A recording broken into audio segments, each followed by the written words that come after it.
வணக்கம்.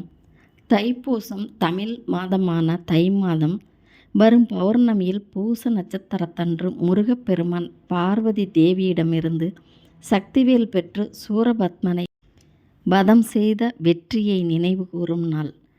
இந்த நாளில் தீய சக்திகள் அழியும் என்பதால் ஞானத்தின் வடிவமான முருகனை மக்கள் காவடி தூக்கி பால்குடம் எடுத்து விரதமிருந்து வழிபடுகிறார்கள்.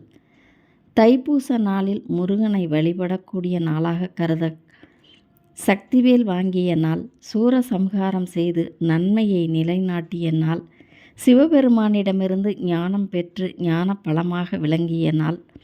இப்படி தைப்பூசத்திற்கு எத்தனையோ சிறப்புகள் இருந்தாலும் இது முருகப்பெருமானுக்கு உரிய தினமாகவும் கருதப்படுகிறது. முருகன் வள்ளி தெய்வானை சமேதராக தைப்பூசத்தன்றுதான் காட்சி அளித்தாராம். இந்த தினத்தில் முருகனை வழிபடுவதால் திருமண தடை நீங்கும், குழந்தை பாக்கியம் கிடைக்கும், எதிரிகள் இல்லாத நினைத்த காரியங்கள் யாவும் நிறைவேறும் என்பது அசைக்க முடியாத நம்பிக்கை. தைப்பூசம் ஞானம், அறிவு மற்றும் தீமையை அழித்து தீய குணங்களையும் அழித்து மனதை தூய்மைப்படுத்துவதை குறிக்கிறது. அல்லல் எல்லாம் நீங்கி நல்லதே நடக்க வேண்டும் என்று முருகனை வேண்டி மக்கள் பல முருகன் தலங்களுக்கு அலகு குத்தி காவடி எடுத்து பாத யாத்திரையாகவும் சென்று முருகனை வழிபடுகிறார்கள்.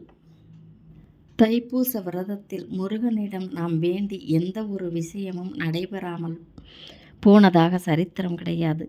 முருகன் வழிபாடு தமிழ் சமூகத்தின் தொன்மையான வழிபாடு. சங்க இலக்கியத்திலேயே முருகன் வழிபாடு பற்றிய தகவல்களும் உள்ளது. தொன்று தொட்டு பூச திருநாளில் முருகப்பெருமானை வழிபடும் வழக்கம் இருந்து வந்துள்ளது.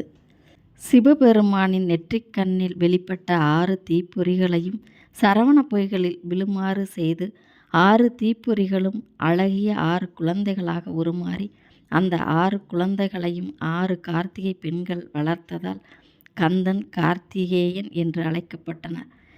கார்த்திகை பெண்களிடம் வளர்ந்த கார்த்திகேயனை அன்னை பார்வதி தேவியார் சேர்த்து அனைத்து 6 குழந்தைகளையும் ஒன்றாக்கி முருகன் என்று அழைக்கப்படுகிறார்.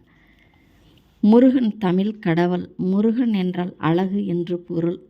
தைப்பூச திருவிழா பழனி மலையில் வெகு விமர்சையாக கொண்டாடப்படுகிறது. இந்த நன்னாளில் முருகப்பெருமானை வழிபட்டு அவன் அருள் பெறுவோம். வந்த வினையும் வருகின்ற வல்வினையும் கந்தனென்று சொல்ல கலங்கிடுமே. செந்தில் நகர் சேவகா என திருநீறு அணிவோருக்கு மேவ வாராதே வினை. நன்றி.